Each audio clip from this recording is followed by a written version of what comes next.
राधे राधे भक्तों, जय श्री कृष्णा, जय श्री राधे, श्री शिवाय नमस्तुभ्यम। आज का शुभ मुहूर्त यानी प्रदोष काल के समय के बारे में इस बार 24 मई दिन शनिवार को शनि प्रदोष व्रत और त्रयोदशी तिथि 24 मई शनिवार को शाम 7:21 से प्रारंभ होकर अगले दिन 25 मई रविवार को दोपहर 3:51 पर समाप्त होगी। इस दिन प्रदोष काल का समय शाम 6:16 से लेकर 7:46 तक रहेगा। प्रदोष व्रत भोलेनाथ को समर्पित होता है और जब यह शनिवार के दिन पड़ता है तो इसका महत्व और भी अधिक बढ़ जाता है, क्योंकि भक्तों के कर्मों का लेखा जोखा रखने वाले शनिदेव जो कि न्यायप्रिय हैं और अपने भक्तों पर अपार कृपा करते हैं। अगर इस दिन भोलेनाथ, माता पार्वती और शनिदेव का पूजन एक साथ किया जाए तो भक्तों के जीवन के समस्त कष्ट, दुख, दरिद्रता दूर हो जाती है। आइए श्रोताओं, आज शनि प्रदोष कथा सुनने से पहले हम सभी मिलकर भगवान गणेश जी का आह्वान करें। विघ्नहर्ता श्री गणेश, आप बुद्धि, विवेक, शुभता और मंगल के अधिपति हैं। प्रत्येक शुभ कार्य की शुरुआत आपके स्मरण और आह्वान के बिना अधूरी है। आज इस पवित्र शनि प्रदोष व्रत में मैं आपसे विनम्रतापूर्वक प्रार्थना करती हूँ कि आप पधारें और मेरी इस पूजा कथा को स्वीकार करें और साधना को सफल बनाएं। गजानन, आप मुझ पर अपनी कृपा दृष्टि बनाए रखें, मेरे सभी कार्यों में आने वाले विघ्नों को दूर करें और जीवन में मंगलमय सफलता प्रदान करें। आपकी सूझबूझ, धैर्य और विनम्रता से जीवन में स्थिरता आती है, इसलिए परम पूज्य देव मेरे अंतःकरण में निवास करें, मेरे भावों को शुद्ध करें, मेरी भावना को स्वीकार करें। आपकी उपस्थिति से ही यह व्रत पूर्ण होगा, आपके आशीर्वाद से ही जीवन में शुभता का संचार होगा।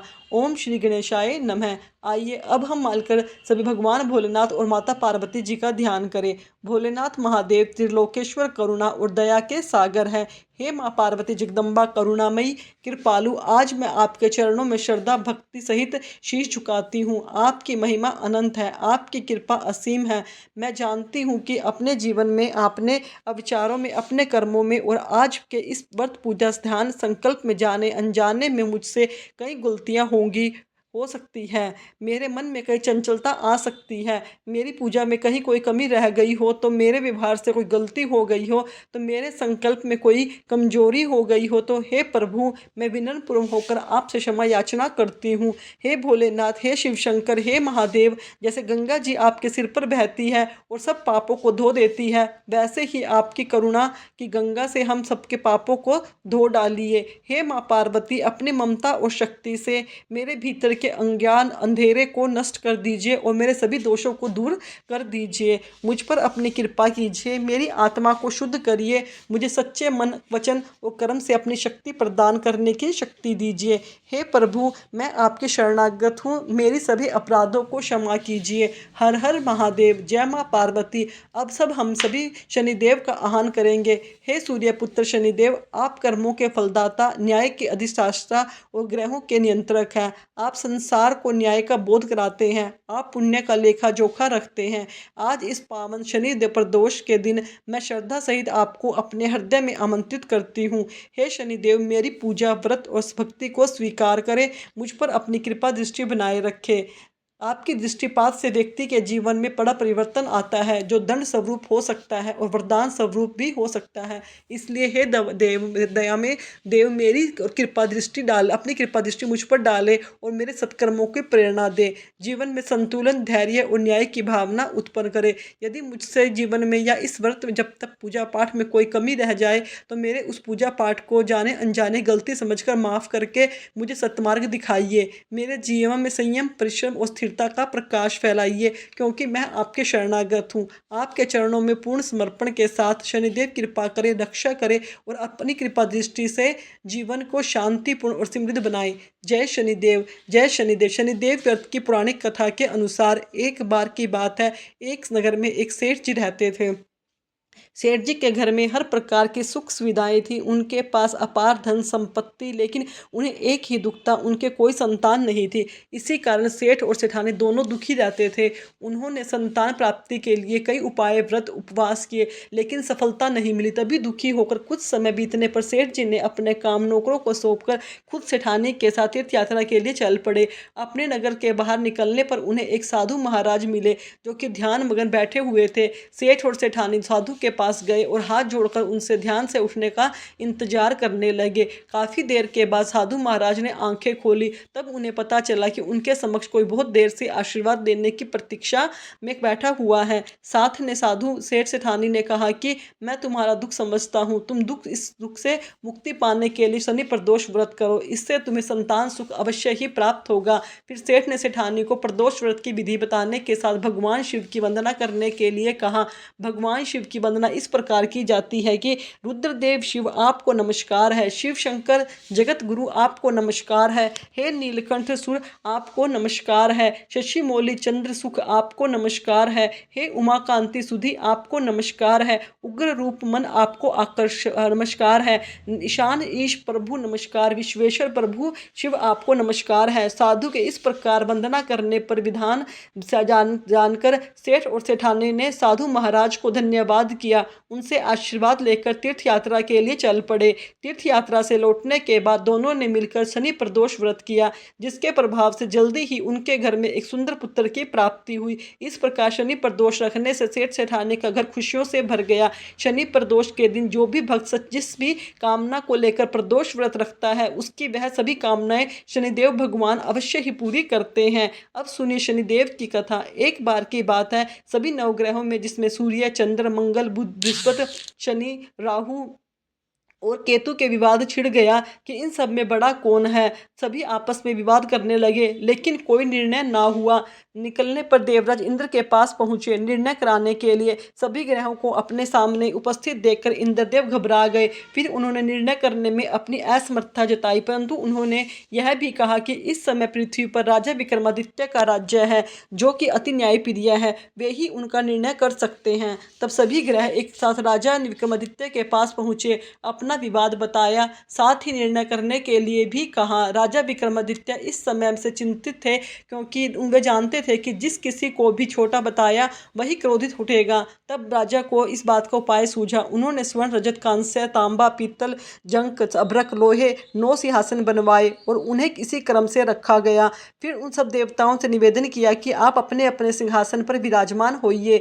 अंतिम सिंहासन पर बैठे शनिदेव, जो सबसे छोटा था। इससे अनुसार लोह सिंहासन उसके बाद होने के कारण शनिदेव सबसे बाद में बैठे, वही सबसे छोटे कहलाए। अब शनिदेव को लगा कि राजा ने ऐसा जानबूझकर किया है, तो वह क्रोध में आकर राजा विक्रमादित्य से बोले कि राजा, तू मुझसे नहीं जानता, सूर्य के एक राशि में 1 महीना, चंद्रमा 2.25 महीने, मंगल 1.5 महीना, बृहस्पति 13 महीने, बुध और शुक्र 1-1 महीने विचरण करते हैं, लेकिन मैं 2.5 साल 7 साल तक रहता हूँ। बड़े बड़ों का मैंने विनाश किया है। श्री राम की 7.5 आई तो उन्हें वनवास हो गया, रावण की आई तो लंका को वानरों ने सेना से हारना पड़ा। अब तुम सावधान होकर रहना। ऐसा कहकर कोपित हुए शनिदेव जी वहां से चले गए और तब अन्य ग्रह भी खुशी खुशी वहां से चले गए। कुछ समय के बाद राजा की 7.5 आई। तब शनिदेव घोड़ों के सौदागर बनकर वहां आए। उनके पास कई सारे बढ़िया घोड़े थे। राजा ने यह समाचार सुनकर अपने अश्वपाल को अच्छे घोड़े पास खरीदने की आज्ञा दी। उनसे कई अच्छे घोड़े खरीदे और एक सर्वोत्तम घोड़े को राजा की सवारी करने के लिए दिया।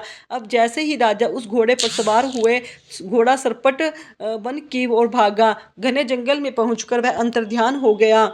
जब राजा भूख प्यास से भटकते रहे, तब एक ग्वाले ने उन्हें पानी पिलाया। राजा ने प्रसन्न होकर उसे अपनी अंगूठी दी। वह अंगूठी देकर राजा अपने नगर को चल पड़ा। वहां उन्होंने अपना नाम उज्जैन निवासी चिक बताया।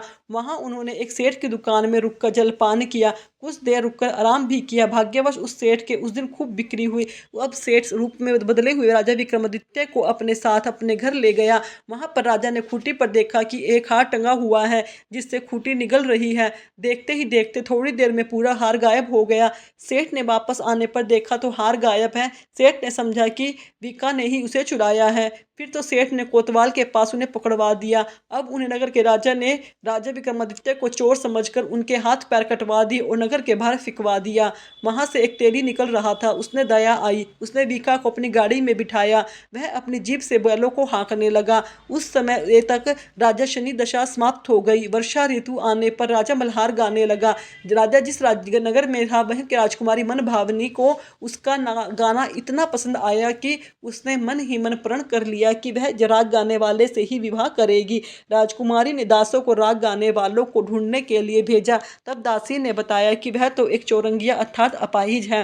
परंतु राजकुमारी नहीं मानी। अगले ही दिन वह भूख प्यास त्याग कर अनशन पर बैठ गई। विवाह करूंगी तो उसी के साथ करूंगी। बहुत समझाने पर भी जब राजकुमारी नहीं मानी तो राजा ने उस तेली को भेजा और विवाह की तैयारी करने को कहा। फिर तो उसका विवाह राजकुमारी से हो गया। तब एक दिन सोते हुए स्वप्न में शनिदेव ने राजा के दर्शन देकर कहा कि राजन, देखा तुमने मुझे छोटा बताकर कितना दुख झेला है। तब राजा ने उनसे क्षमा मांगी और प्रार्थना करते हुए कहा कि हे शनिदेव, जैसा दुख तुम मुझे दिया है किसी और को मत दीजिएगा। तब शनिदेव मान गए। कहा कि मेरी रक्षा और व्रत करेगा उसे मेरी दशा से कभी कोई दुख नहीं होगा।